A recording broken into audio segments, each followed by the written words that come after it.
une oreille musicale, j'aime beaucoup les beaux sons, mais quand on entend le Coran, c'est magnifique. Enfin, je ne sais pas comment un homme a pu faire des beaux textes pareils. En plus, tous ces textes ont des significations profondes.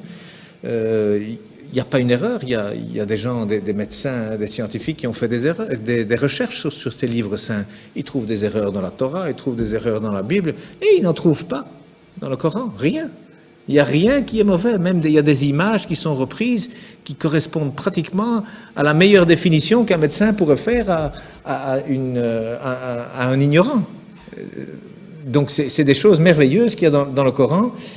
Et en plus, moi j'ai découvert récemment la formule de la beauté, comme on dit, c'est-à-dire qu'aujourd'hui la beauté c'est quelque chose qu'on calcule mathématiquement, hein, donc il y a des formules pour savoir jusqu'où il faut mettre du rouge à lèvres, jusqu'où est-ce qu'il faut épiler les sourcils. Il y a un coin à respecter qui va du coin de la bouche, le long du nez, jusqu'au coin de l'œil et le début du sourcil. Donc ce qu'il y a là, il faut l'enlever. Et puis il faut aller du coin de la bouche à l'autre coin de l'œil, jusqu'à l'autre fin de sourcil. Cet angle, il doit être exactement l'angle qui correspond à un rectangle où il y a cette proportion, la beauté mesurée, comme on appelle, que d'ailleurs Fibonacci a découvert lorsque les chiffres romains ont été éliminés et remplacés par les chiffres arabes. Alors, ils viennent d'Inde en réalité, hein, avec le sifr, le zéro. Hein, en arabe, ça s'appelle le sifr.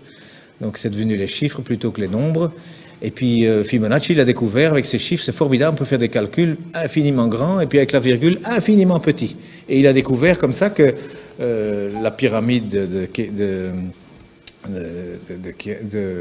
Khéops, le Parthénon, enfin tous ces beaux bâtiments, même en Italie, il a découvert qu'il y a toujours la bonne proportion. Même les peintures, il a découvert que toujours c'est au même endroit que doivent se trouver le centre du tableau. C'est pas au centre, hein, non, c'est quelque part 1 sur 1 618.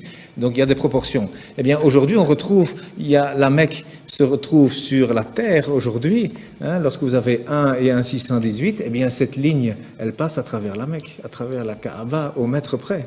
Et la distance entre la Kaaba et le pôle Nord fait 1, et entre la Kaaba et le pôle Sud fait 1,618. Ça veut dire qu'Abraham, il a abandonné sa femme, enfin sa servante Hajar, avec son fils Ismaël. Elle a dit pourquoi ici? Dieu m'a dit ici.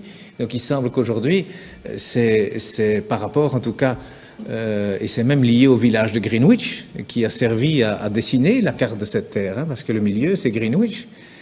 Eh bien, c'est considéré là comme le centre de beauté que tous les peintres utilisent aussi. D'ailleurs, depuis Leonardo da Vinci, il a dessiné des tas de choses. Vous savez, le corps, 1 618, le nombril, il est à 1 mètre du sol, la taille idéale, c'est 1 mètre 618. Donc, il y a plein de choses. Les dents même, la dent du milieu, elle fait 1 618, à côté, elle fait 1. La bouche, elle fait 1 618, le nez, il doit faire 1. Et il y a des chirurgiens esthétiques aujourd'hui qui utilisent ces mathématiques pour corriger les visages. Eh bien, il y a un verset qui contient la Mecque dans le Coran. Hein, eh bien, le verset, il fait 47 lettres, divisé par 1,618, ça fait 29. Pile poil le début du mot Mecca. Enfin, c'est un bas de Becca, mais c'est pile poil à cet endroit-là. Donc, je veux dire, quand on découvre des choses comme ça, et il y en a encore hein, dans le Coran, il y a des vérités comme ça mathématiques, on se dit, c'est quoi ça? C'est pas un homme, il n'avait pas d'ordinateur, hein, le prophète, il n'en avait pas, c'est sûr, c'est certain, ça c'est vraiment une vérité, on n'a jamais rien retrouvé d'informatique à l'époque, c'est sûr. Et ça a déjà été testé, à mon avis, 1 million de fois. Ça fait partie de la science exacte. Mais cet homme, d'où est-ce qu'il a cherché ce texte? Il y a plein de choses comme ça. Alors le premier message, d'ailleurs, il faisait 19 mots. Le premier message de 19 mots, Bismillahirrahmanirrahim, fait 19 lettres. Il y a 6 fois 19 sourates, il y a 142 fois 19 le mot Dieu dans le Coran, il y a 3 fois 19 fois le miséricordieux dans le Coran. Ce chiffre 19 dans le Coran, c'est aussi quelque chose d'incroyable. Mais donc le premier message, c'était, voilà, informez-vous. Au lieu d'interpréter, d'abord le savoir. D'abord savoir de quoi on parle.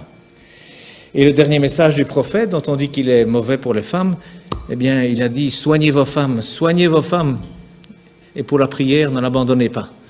Alors, moi je dis, une religion où le premier message et le dernier message sont ainsi, je ne vois pas très bien ce qu'on doit craindre. Donc,